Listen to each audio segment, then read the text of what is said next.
This is Gemma Redgrave, and you're listening to Gallifrey Public Radio.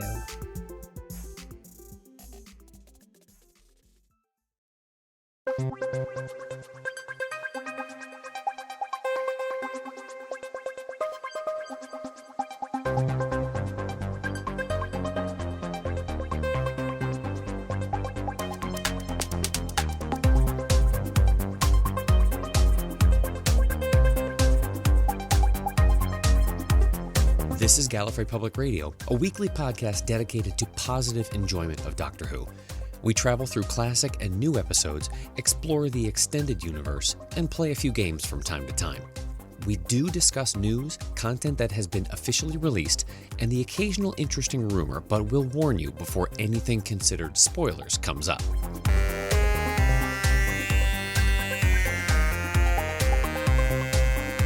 Welcome to episode 371 of Gallifrey Public Radio, where everything we thought we knew is about to change. And we're as thrilled to be confused and a little scared as a 10-year-old on their first roller coaster. There may be the same degree of nausea and sweating too. I'm Jay. I'm Keir. And I'm Haley. This week we cling tightly to the penultimate episode of what has been an exceptional season of Doctor Who, as Chris Chibnall's two-part finale begins with Ascension of the Cybermen. Short and sweet introduction because there's only so much that we could work with. As mentioned on our social media channels, this is like the quintessential tee-up. Let's just get all the plates spinning all at once and then roll credits. So we will take this moment to kind of go around the dial here and see what everybody's high altitude impression was of high altitude Ascension. I didn't even plan that. Oh, yeah. Listeners, you got that. He's been one working on it all day. I actually, well, it would have been better if I'd been working all day. But regardless, Jay, what was your opinion of Ascension of the Cybermen, given only what you have to work from? Honestly, I thought that it was absolutely spectacular. I said this early on with one of the other two-parters. It's like, this is just, they set everything up perfectly. They just have to stick the landing. So, I mean, they've got a really good track record so far, so I was absolutely thrilled with it. That seems to be a predominant opinion from a lot of people, particularly with this episode and knowing that this is a two-parter, but it seems to be a recurring theme with people referring to anything that Chris Chibnall's name is on either the primary writing credit or the secondary, is, can you stick the landing? That I don't know how many times this season I have seen that exact phrase. Haley, do you feel that Ascension of the Cybermen met your expectations, exceeded, perhaps? I mean, as you said, fantastic setup in a two-parter. Again, we have to wait and see how the landing sticks or not. But also, like, just for action, this was a really great episode. It did a lot of things with the team that we had been saying that we wanted to see, which is, let's pair off Yaz and Graham instead of Ryan and Graham all the time. Right. And let Ryan go with the Doctor. It's like they're listening. We had great supporting cast in this episode. I don't know if we answered any questions, but we definitely touched back to the questions that have been set up and set up a few more questions, which leaves a lot for this final episode to answer, I think. And I'm looking forward to see how much they actually answer and how satisfying those answers are. That's an excellent point, because one of the things that we'll discuss as we get down towards the news segment is that there is even more that we didn't think was going to be addressed, that they're apparently going to try and pack into The Timeless Children as the finale episode. So it's going to get tumultuous, to say the least. But if everybody's ready, let's dig a little deeper into this thing, shall we? Let's do it. Yep.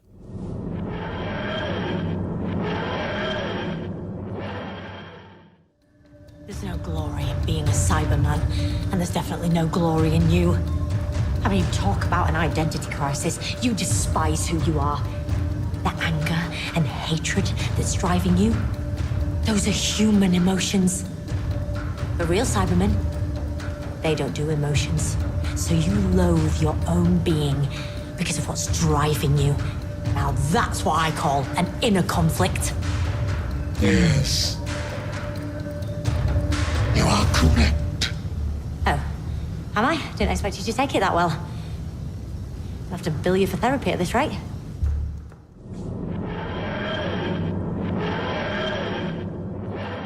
I know that this is considered to be a B story to the grand scheme of everything that has started to come to loggerheads here. But because it is so unusual in so many ways, I wanted to just leap right off the blocks here and take a look at this Irish mystery, the story of Brendan, and find out exactly what we think, given this little smattering of vignettes that we've been handed, what the heck this could mean as part of the larger story, who he is, what this all means. So what are some of the facts that we have about Brendan? He's apparently immortal. Apparently immortal. Or invulnerable. At least at that one moment, right? Yeah. I don't know if we we did see him sick as a kid. Mm-hmm. Going back even further, so we're dealing with an orphaned child or abandoned child, potentially orphaned, don't know. Dad found him on a quiet little Irish lane. By the way, is this the first time we have had Ireland represented and televised too? I've been looking into this, and a little audio story mentioned every once in a while, a little bit in a novel. I don't think we've ever seen, other than the running joke that Gallifrey sounds like someplace in Ireland. Right. Yeah, I can't think of anything off the top of my head, but I'll have to do some digging and see. I do. Listeners, feel free to call me out on this if I'm wrong, but I think this may have been our first time there. So be it. That being said, so Dad finds the infant, brings him home. Local guard comes to see things over. Apparently knows the family very well, as was the nature of the villages of the time. Mm-hmm. We see them file the paperwork. Adoption is in order. Lives a lovely little life as a child. Grows up a strapping young man and joins the Irish police, the Garda. And then this strange event. By the way, just questioning here. Chris Chibnall's got a thing about throwing people off cliffs, doesn't he? Yeah. A little bit. Honestly, I backed that scene up a couple times because I wanted to see if it was exactly the same cliffs from Broadchurch or not. Yeah, that looked like a rockier beach. Yeah. The landing was definitely a slightly different environment.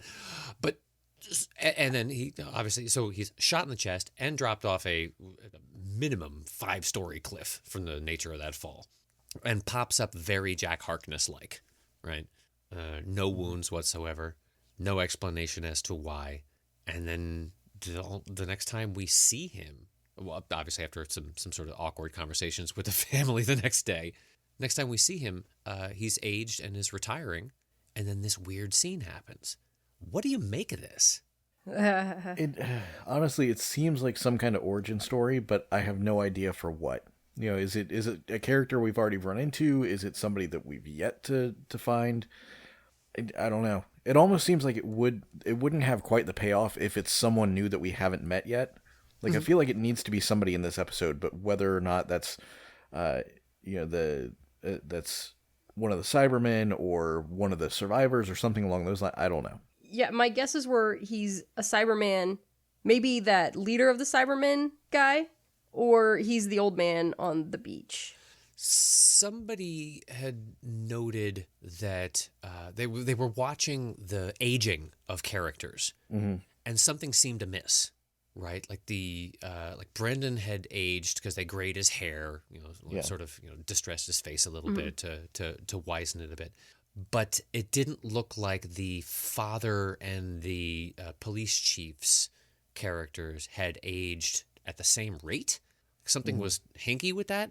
And I'm going to have to look at those scenes again just to see whether there was anything done, because it really looked like the record had stopped for those two. Brendan had continued to age, but yet was still potentially unable to be harmed.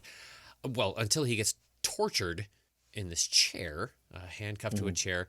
They also held very long on the clock in the room, his retirement clock. So numerologists have fun with it. A few things. So it seemed very much that this iteration of the Cybermen has some sort of control of time travel. So that could be part of it. But also, the last time we saw the Cybermen, they were on a ship where different parts of the ship were experiencing time at different rates. Very true, yeah. Or it's not at all related to either of those things, and it's something else that we're going to find out about. That's my theory. There's one more piece to it, I think, and that's the fact that when they call him back in to the station, he's walking out proudly, retirement gift in hand and so forth, and they call him back in and they thank him. There's a very particular phrasing of the way that they thank him for his service, almost as if there's a double entendre to it. So that's going to continue to linger in my brain as well. Also, this whole thing could be some sort of simulation or training program that the Cybermen are using. Ooh, that's cool. That was the thought that I had, was that this is somehow it's all happening in somebody's head. Maybe some of the madness that ensues when someone's going through cyber conversion. Or I'm thinking, like, the way you make Cybermen is by filling a cyber suit with human meat. What if they're, like, they have a human farm, and this is, like, the simulation they run through their brains to raise them, to get them to an age that's old enough to put them in the cyber suit? The Matrix. So he's plugged into the Matrix. Yep. Got it. Well, that's answer number one that is supposed to be coming to us next week. Another thing that was handed to us has to do with this little scrappy band of, at the time, or at least at the outset, 7 surviving humans that were in this remote little corner of the universe being chased down by one of the cyber fleet, complete with cyber drones. How did the cyber drones strike you? You mean Handles 2.0? All right, I've had this conversation now a dozen times today. This is not Handles, because Handles had neck bits. Yeah. Well, Handles clearly obviously was supposed to attach to the rest of a Cyberman. Yeah. But yeah, just the whole idea of using that new element, this new little component of cyber warfare, so to speak, that you could either take as terrifying because they're sentient and yet really, really fast and mobile and dangerous and so forth, or you could take it as comedic because they're floating heads, and that's kind of funny. Mm-hmm. Since they immediately started killing people, I went with terrifying. There you go. Yep. No, it definitely had that. You almost wanted to laugh at first, and then they immediately started taking out the defenses before they started killing people, and you're like, oh, wait, they're actually a threat. Funny that those are the first volley, right? Mm-hmm. I mean, these things look potentially more dangerous than ground troops because of their maneuverability and their firepower and everything. I'd be more concerned about those things coming whipping through a window, as they did, Yeah. than waiting for a bunch of ground troops to come, chunking up the hillside. They also seemed immune to whatever defenses the Doctor was setting up, so they do seem like the bigger threat. Yeah. Not the best shots in the world. I don't think they hit their targets 2 out of 3 times there, but they spray and pray, I guess. Yeah. But When maybe I have to go back and give it one more viewing, because that whole scene, everything leading up to their attempt to break out and get to the boundary, happens pretty fast. The drama on this is and the intensity is pretty high. I give Chibnall credit. This is something Moffat could never do, as far as getting these action and battle sequences that really had compelling scene work, as far as stitching it tight, as far as making sure that the dialogue wasn't, you people don't have time to stand there and talk this long while you're on the run. And there were moments where their conversations were interrupted because there were airstrikes going on over their heads and things. So credit to Chris on that one. But how did the ship that was apparently unable to function, that was damaged in planetfall, do what it did? Did I miss an explanation in there somewhere? you mean the amazing, incredible landing? The drop ship? Yeah, I'm gonna call it the salvation coin that goes whipping up into the sky there. I assumed it was like the ship they landed on had some sort of automated landing protocol or something. Mm-hmm. So once they got it into the traction beam or whatever, that the carrier ship kind of landed their heap for them. All right, because they were tumbling end over end. Like not even like a little space wobble or something like that.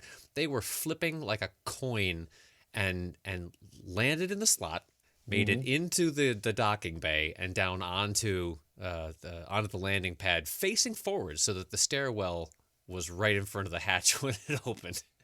I looked at Julie and said, "That's a 1 in a million shot there, kid." Yeah. Like Honestly, when that happened, the first thing I thought was the line from Firefly, when when Wash was saying something about like it's kind of like hitting a bullseye from a million miles away or something like that. Like that's exactly what I thought. I was like, I mean, they just seemed very like, oh, I'm just gonna start flipping things whenever. Like nobody was actually paying attention. There was no thought involved in that. We've got to do this exactly right to manage it. No, they were all screaming at each other they're going to die. Every single one of them was in some state of giving up on the entire thing and got knocked silly and woke up to say, hey, we got there. So once they're aboard the carrier, this is where I really got to the edge of my seat, not because of the drama, which was great, or intensity, which was palpable, but because I wanted to see what new things they were going to do with this expanded view of the cyber fleet and the cyber army, right? Mm-hmm. I wanted to understand what kind of creative license and showrunner liberties that Chibnall was going to be taking with this, not only as the hand that guides, but in this particular case, for this episode, he was the sole writer, right? This is all his baby. So where was he going to go with it? And the moment one of those stasis chambers opened up, I squeaked. Yeah, I had a very similar reaction. That was such a fascinating way of taking the old and the new, giving unprepared viewers or unfamiliar viewers a glance at something to say, what exactly, why do these ones look a little different? Is this relevant? But yet they don't look 1980s old school. They've been given the modern armor, but they've got that head signature that's just so good. So good. Some folks had actually said that they felt that seeing that returned head design on the ground troops, on the warriors, was actually more menacing, more terrifying than what we've been accustomed to since 2006 or so when they returned. What do you feel about that? Yeah, I'd have to agree, because we've watched the new Cybermen. Like the only time that I can remember thinking that they were actually scary was when we saw the one had super speed for about 5 seconds in one episode. Nightmare in Silver, yeah. Yeah. And that's the only time I can ever remember them being menacing. Not even scary, but just menacing. Mm-hmm. But then you bring back that look and you are shoved back into like, the late 70s, the early 80s, that when Cybermen were a threat, and instantly you kind of like, oh, okay, now we're serious. Right. No more funny, goofy Cybermen that, we're going to make dance around in a field or something. We mean war now. And they even threw in the allergy to gold reference as well, which was kind of cool too. So, I think every time they bring the Cybermen back in Modern Who, they do them a little better. Like they feel a little more threatening just in how they're executed.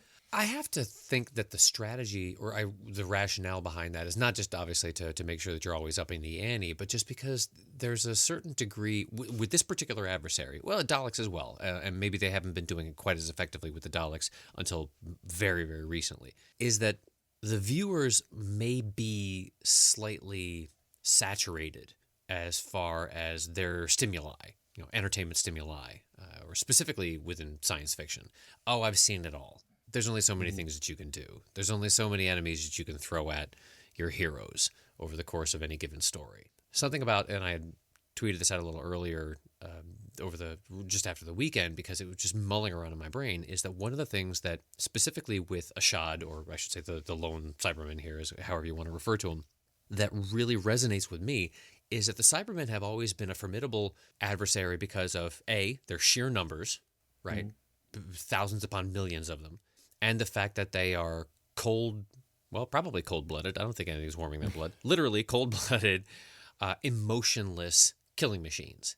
So if Chris Chibnall wants to go in there and actually make them more disturbing, the first thing he does is give their leader human emotion. Yeah. So that he can be filled with rage and want things like vengeance and stuff. Like, that's scary. Yeah, that's the last thing I want to deal with. the fact that, he fully recognizes it, and he's like, no, the Cyberium has shown me that I'm different or whatever, and it's fully aware of how this is improving it, and it's like, that makes it even more menacing. Because it adds an unpredictability to it, right? How many times over the course, just within Doctor Who, have we been told that humans are to be respected and to be admired because their emotions and their passions make them unpredictable and unstoppable in that regard, right?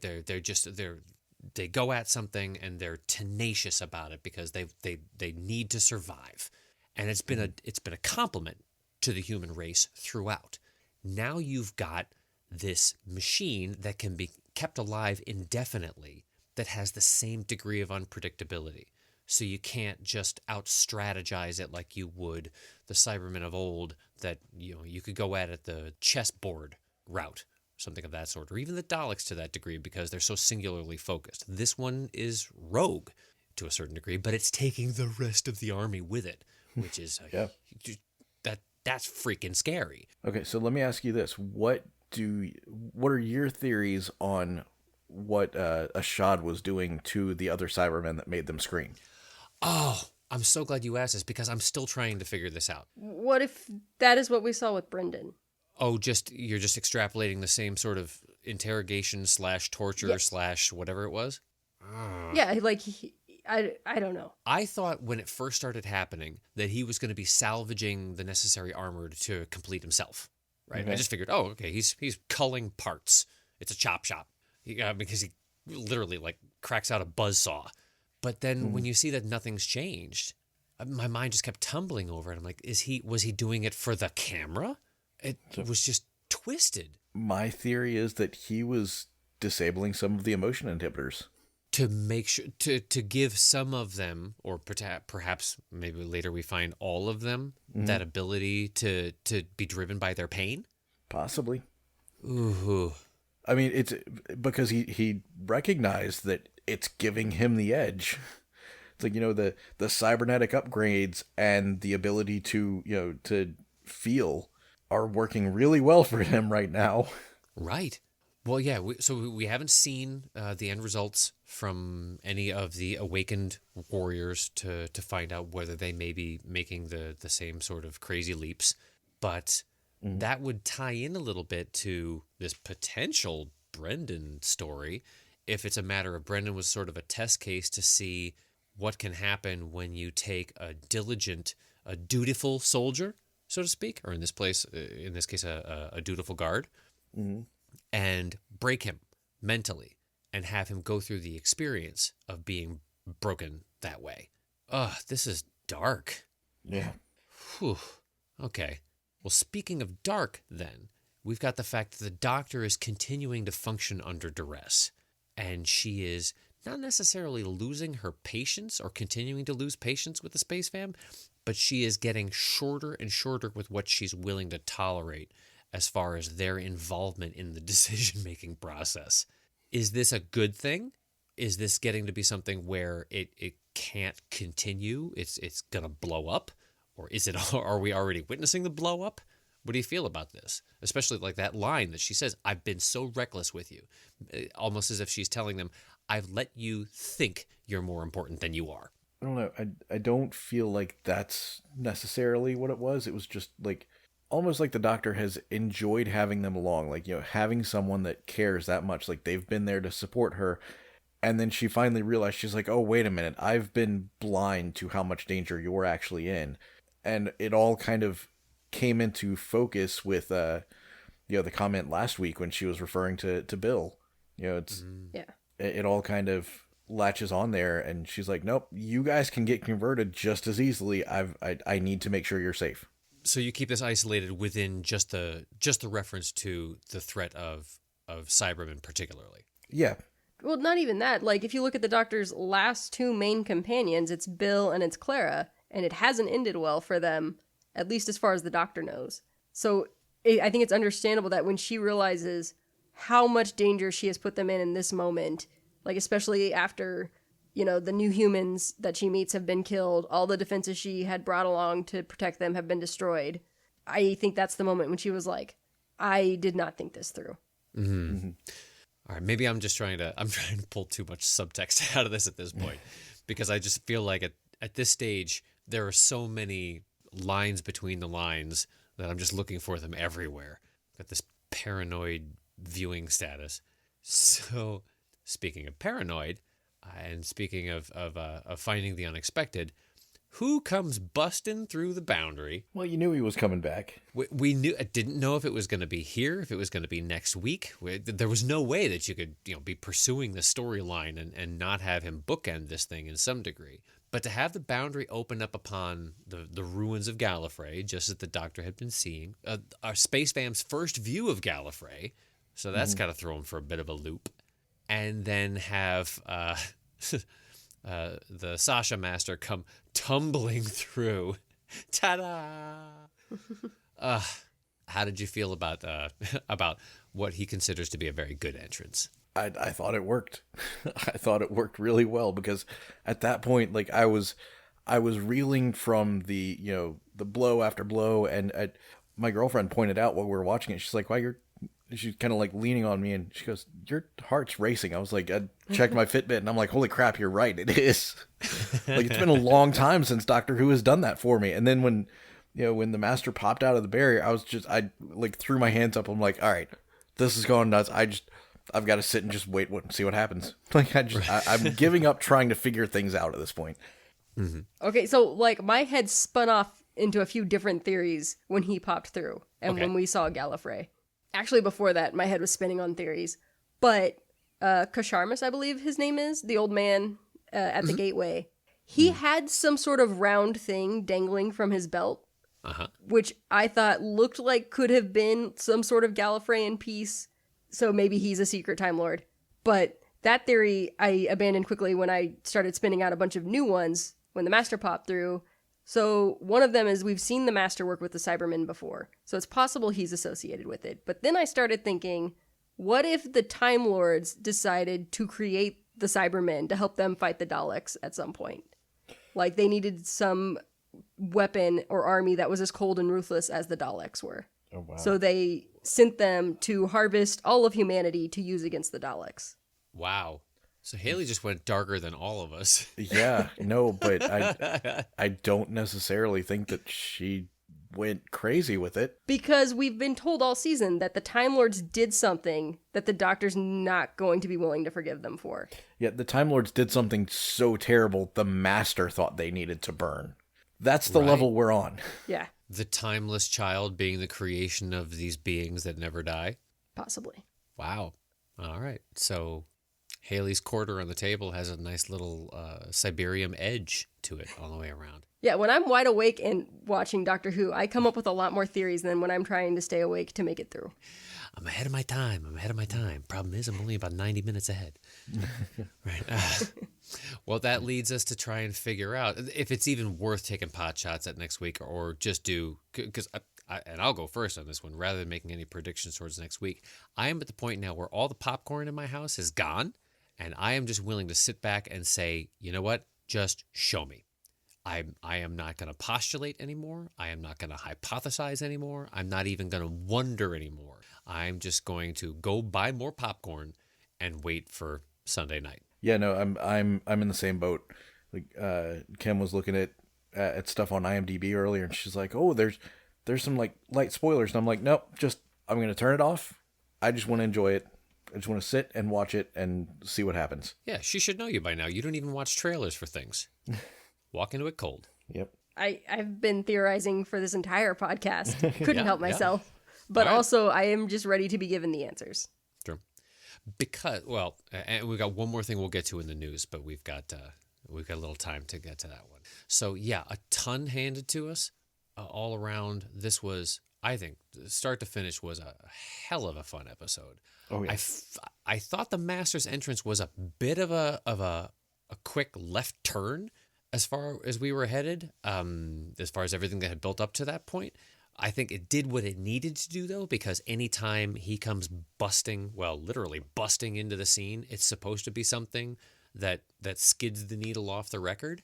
But other than that, This thing just floored it from the start. The moment we get out of the first little coastal Ireland vignette, and it didn't lay off for 50 some odd minutes. And that's a hell of a way to tee up a two-parter. Yeah. Any other closing thoughts as far as observations or things that you want to give particular credit to that they attempted in this story? Not anything particular to this story, but I will say that for anyone that was questioning Chris Chibnall's ability to run Doctor Who properly after the last season, you can kindly shut the hell up now. There you go. Also, I will say this, I think I said this at some other point this season, but he keeps saying that there's no arc for this series, just themes.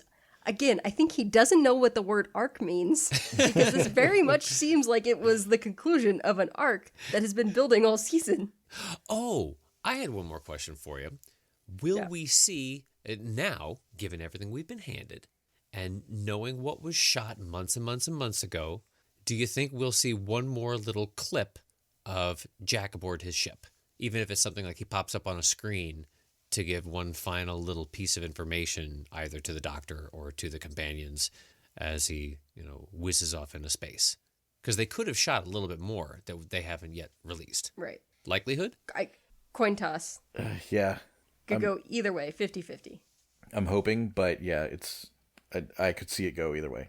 Right. Because, if they're going to answer the lone Cyberman and the warning question, then I would think that they'd want to reference how Jack knew and how this all fit in, especially when you've got Brendan popping up in a very Jack Harkness-esque way. I was trying to do the math, and I'm like, oh, well, maybe he's somehow related to Jack Harkness. Can't be a grandkid because Jack kills all his grandkids. But other than that, everything's...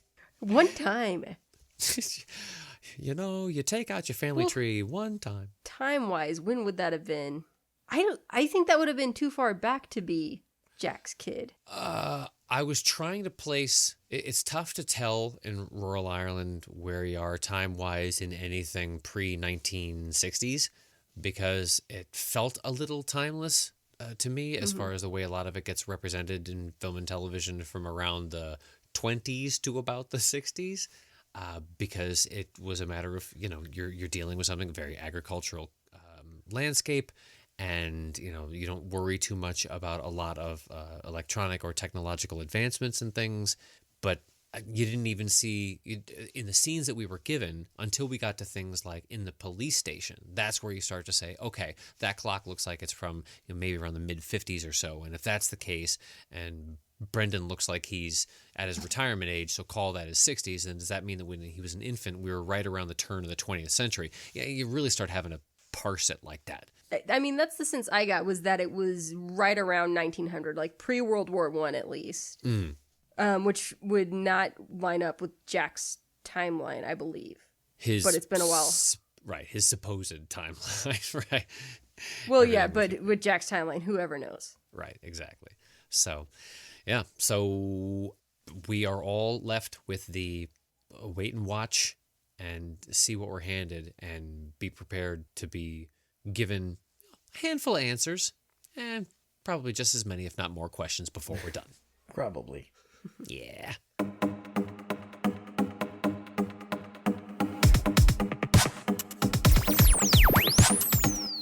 I wanted to bring something to everybody's attention. Yours and all of our dear listeners. Yes, I'm talking to you at the moment. And that has to do with our ongoing pursuit of interactive support for GPR. What I mean by that is we have a Patreon system where we encourage listeners who want to help GPR grow, evolve, do the next strange, emphasis on strange things that we're going to do with your support and your involvement. But to do that, we'd want to know exactly what it is that appeals to you. There's thousands of you out there who listen to us on a weekly basis, but we want to know exactly what it is that, in order to know that you are a contributing and fulfilled part of our support community, there are things that we want to do for you. So to do that, we want to establish tiers, as we do, as you know how Patreon works. You decide, I'm going to chip in $1 a month or $2 a month or whatever the figure is to either get exclusive stuff, or to get certain rewards that are just us saying, yeah, we love you too, which we do, or even something completely outside the box. It's something that we hadn't really thought of, that you as listeners, both old and new to this goofy 7-year-old podcast, can tell us what matters, what's of value. So, Jay, I know when you first got the whole Patreon system set up, we were talking about, well, there are things we could do for people digitally. There are things we could do the exclusive episode stream sort of thing, but since we are a weekly podcast, that puts a huge amount of pressure on us to make sure that we've got tons of content flying at you, and we run into bandwidth issues. But there are things that we can do. So and then obviously there's some folks that wanted tangible stuff, right? One year we all showed up to a handful of Whovian conventions in our Hello Doctor shirts that we designed, and they went gangbusters.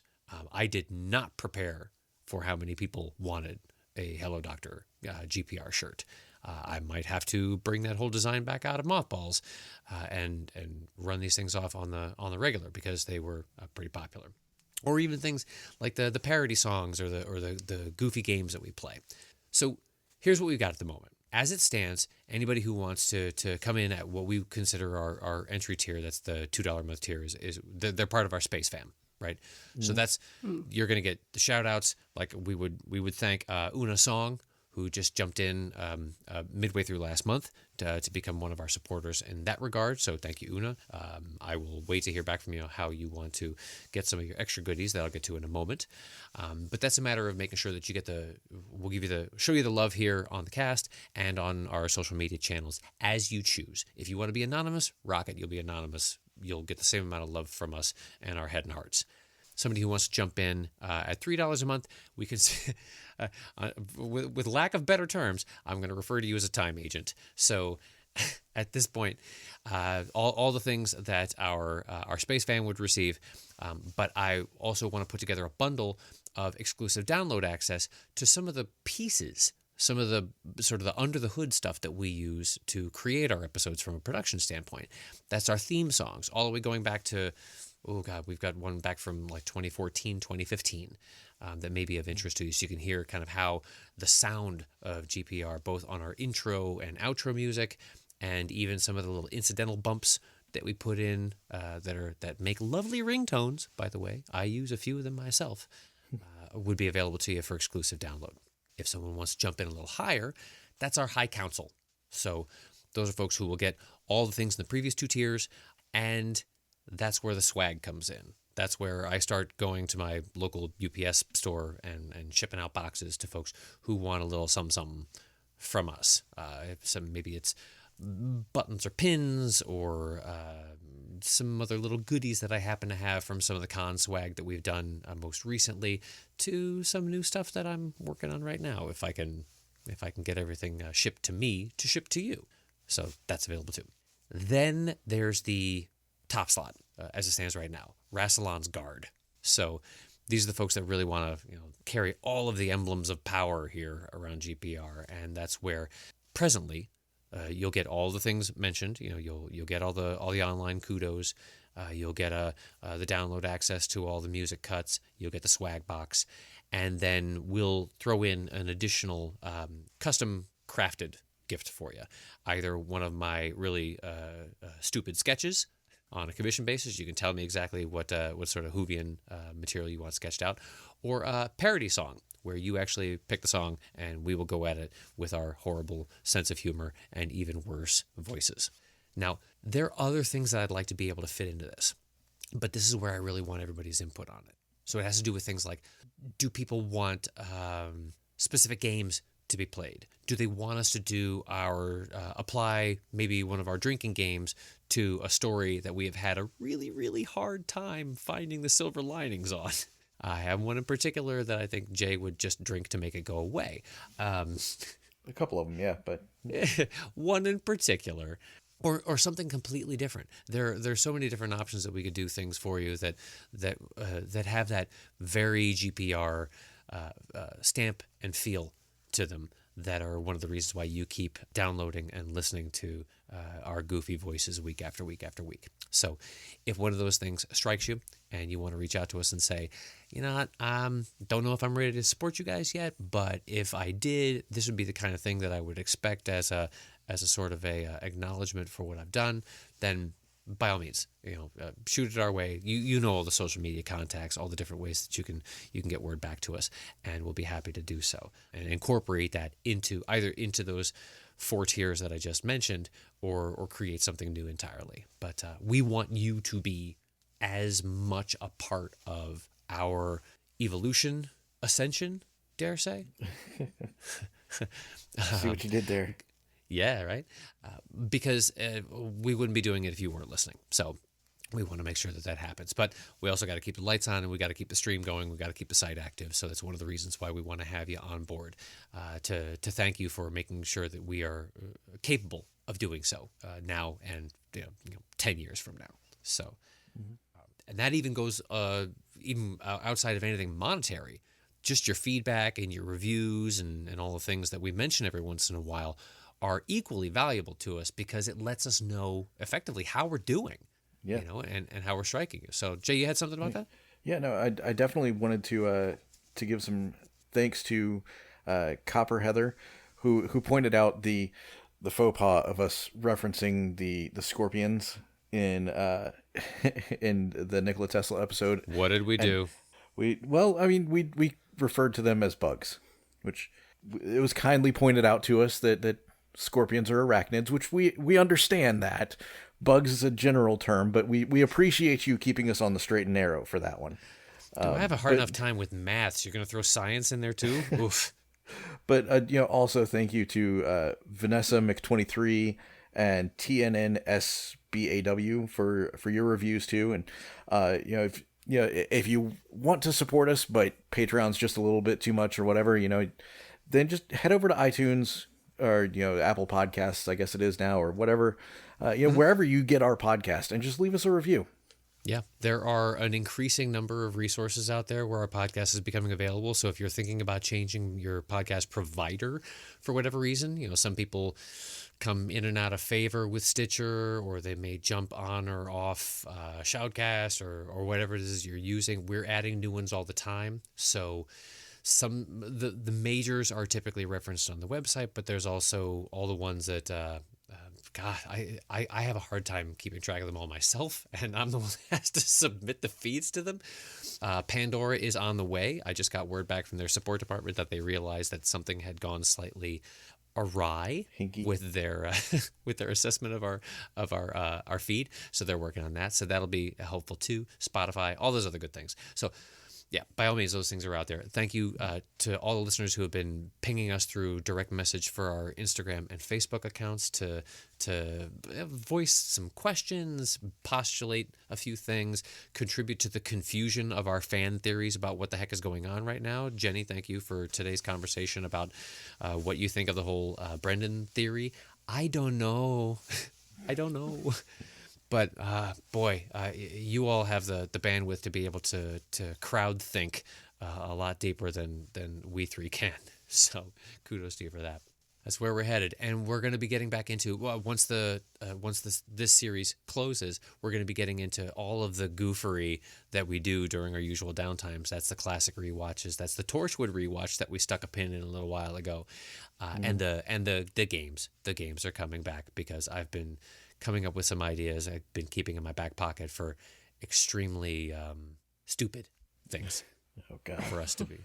Yeah, got to keep busy until Christmas. Heavy on the stupid. Let's see, let's go ahead and jump into the news.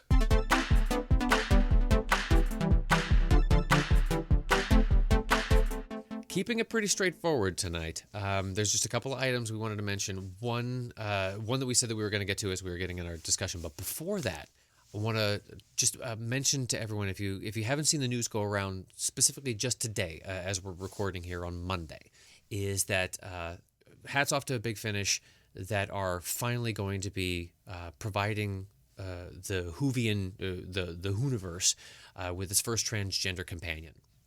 So if you are at all familiar with Boy Meets Girl and that series, then you know Rebecca Root. And Rebecca Root is going to be coming on board as our first transgender companion with the Doctor, playing a transgender character, which she goes on to describe the interesting aspects of incorporating that into the script. So definitely looking forward to that. She also adds the fact that she's more than willing to be the next Doctor. So that would be freaking awesome. But she's going to be playing the character of Tanya alongside our 8th Doctor. So that's going to be coming around. I don't even know where the story fits in. We're gonna have to check and see, stitch things together and find out exactly where the release for that particular story is going to be. But it's so fantastic to see that opportunity open up for our companions to come. So, what's the last thing we got here, Jay? One thing, as much as we might postulate about various things, one of the things that we've kind of forgotten about over the last couple episodes, or maybe just put on the back burner, I guess, because so much has been coming at us so hard and fast, but we're kind of wanting to know what's going on with with Ruth's Doctor, and where does that all tie? Well, we're actually going to get an answer next week. As if you needed to fit any more. Right. Yeah. Okay. I was thinking that next week's episode is going to be so slow, so good. It's nice that they're putting some content in there. Right. Yeah. Otherwise, it's just the 4 of them sitting around the TARDIS. We're going to have hard time filling in the... Yeah.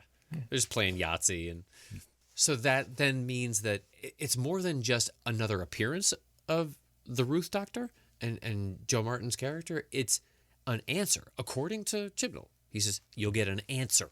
So all of this is interconnected. Hashtag it's all connected. Yeah, could you make this any more complicated? I guess you could, but could you get away with it? Well, like has been said, they have set an incredibly high bar, so we'll just have to see how they stick the landing. At this point, I have faith that they will. I have no idea how it's going to happen. Yeah. This is either going to make Chris Chibnall one of the greatest Doctor Who showrunners in history, or become one of the agony of defeat sequences from the beginning of Wide World of Sports, where you just see that guy slowly tumbling down the mountain. I'm SP from Legends of S.H.I.E.L.D., a show about the general Marvel comic universe, part of the Gonna Geek Network, just like the show you're checking out now. Shows on the network are individually owned, and opinions expressed may not reflect others. Find other hilarious and fun geeky shows at GonnaGeekNetwork.com.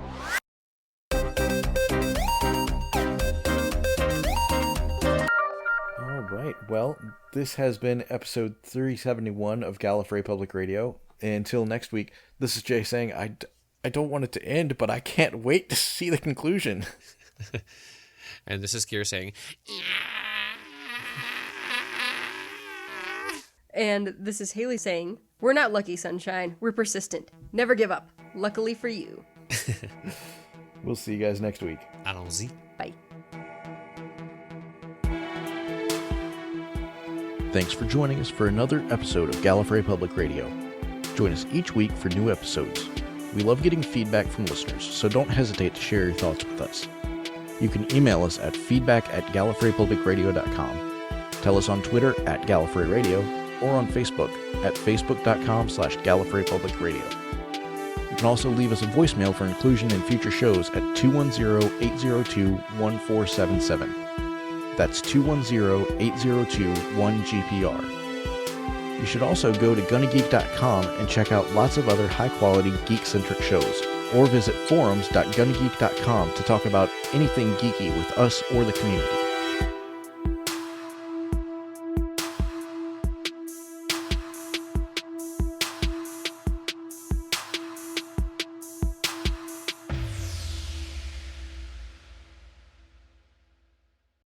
I'm Jacob Henson.